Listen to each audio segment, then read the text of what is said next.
The Lord be with you. A reading from the Holy Gospel according to Luke. Jesus said to his disciples, "A rich man had a steward who was reported to him for squandering his property. He summoned him and said, 'What is this I hear about you? Prepare a full account of your stewardship, because you can no longer be my steward.' The steward said to himself, 'What shall I do now that my master is taking the position of steward away from me? I am not strong enough to dig, and I am ashamed to beg. I know what I shall do so that when I am removed from the stewardship, they may welcome me into their homes.'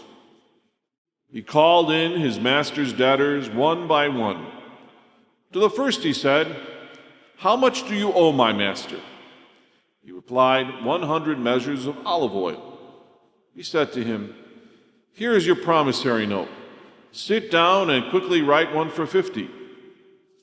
Then to another the steward said, 'And you, how much do you owe?'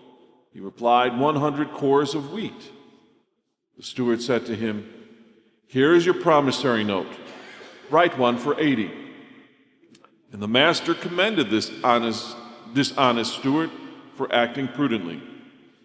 For the children of this world are more prudent in dealing with their own generation than are the children of light.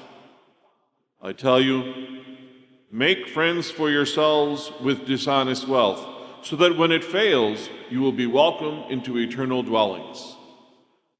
The person who is trustworthy in very small matters is also trustworthy in great ones.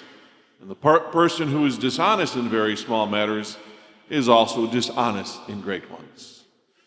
If therefore you are not trustworthy with dishonest wealth, who will trust you with true wealth?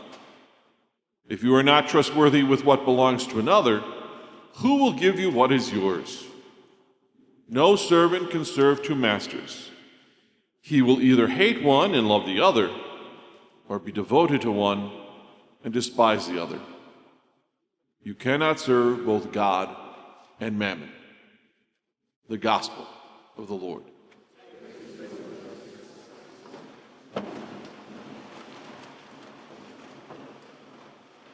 Have you ever lost a job unexpectedly?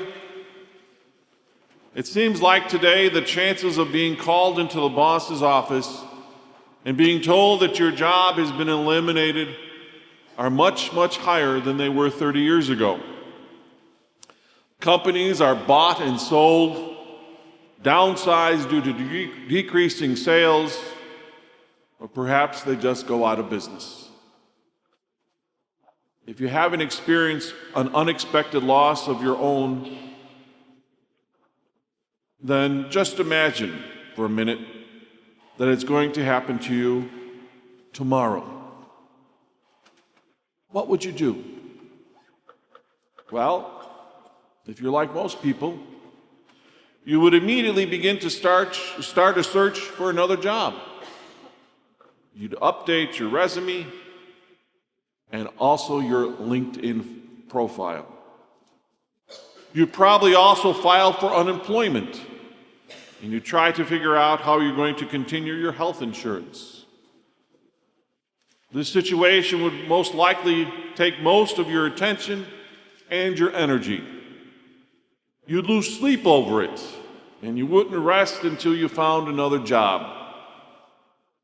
When you lose your job, you think of little else but of finding another job. In today's gospel, the dishonest steward had this experience. He learned that he was just about to lose his job.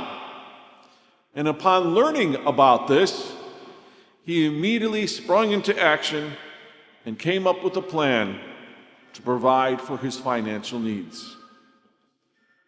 For the steward, losing his job was an even more dire situation than losing a job is for us today. In Jesus' time, there were no unemployment benefits or Cobra plans to provide a way to keep your health insurance. The only options for this man seemed to be a hard physical labor or begging. The gospel tells us that he was not strong enough for a job of digging and that he was too ashamed to become a beggar. So he comes up with a plan.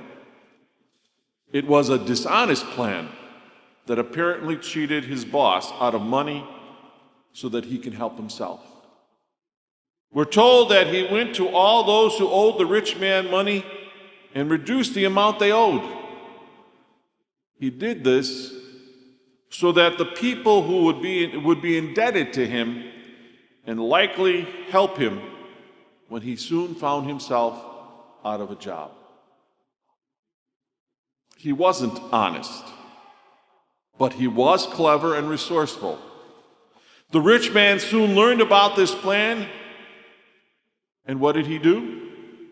Did he throw him into prison for his dishonest handling of his debts?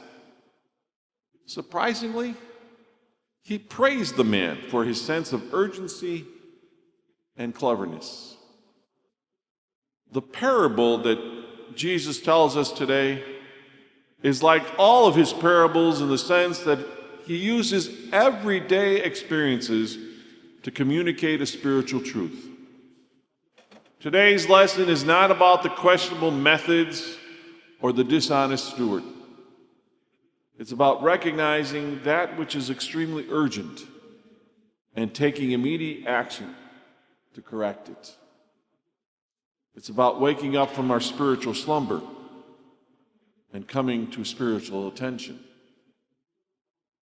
What is the spiritual life all about?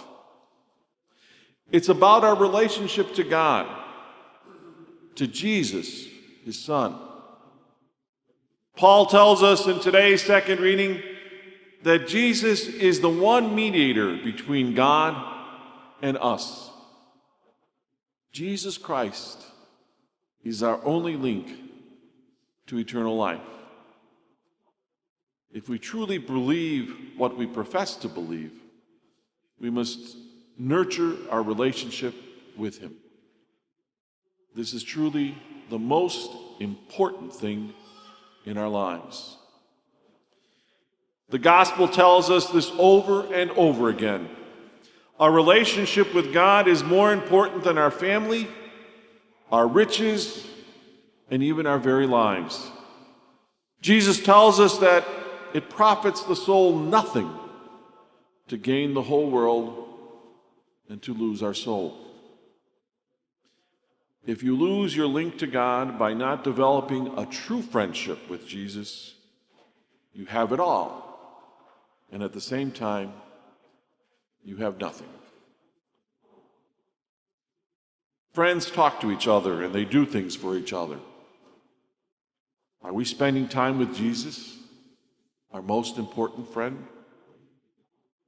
Like the steward in today's gospel, we must all take immediate action and be resourceful in how we provide for the most important needs of our lives.